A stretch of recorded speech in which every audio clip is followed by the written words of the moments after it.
तो पहिला प्रश्न असा आहे की तुम्ही पोहोचले कसे केबीसी पर्यंत? केबीसी म्हणजे समजा एक सर्वसामान्यासाठी असलेलं व्यासपीठ आहे आणि त्याला कुठलीही फीस वगैरे काही लागत नाही आणि आपल्या ज्ञानाच्या बळावर जवळपास पाचवी फेरी असते तिथं पोहोचण्यापर्यंत. म्हणजे ऑडिशन, सुरुवातीला रजिस्ट्रेशन, नंतर ऑडिशन, नंतर इंटरव्ह्यू आणि त्यात यशस्वी झाल्यानंतर तुमची फास्टेस्ट फिंगर स्पर्शसाठी निवड होते. तर ह्या सर्व फेऱ्या पार करून जवळपास गेल्या 6-7 वर्षापासून मी ते प्रयत्न करत होतो.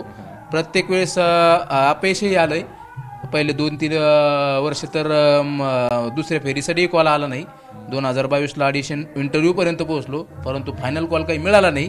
पण तरी निराश न होता 23-24 म्हणजे एकही वर्ष खंड पडू न देता सलग प्रयत्न चालू ठेवले आणि आता 2025ला माझे सर्व स्वप्न पूर्ण झाले आणि मला समजा माझ्या संसाराला, माझ्या मुलाच्या भविष्यासाठी एकदम अशी म्हणजे भरघोस अशी रक्कमही मला तिथून मिळाली आणि माझे स्वप्न पूर्ण होण्याची मला आशा दिसू राहिली. यासाठी मी केबीसीला पूर्णपणे धन्यवाद देईन.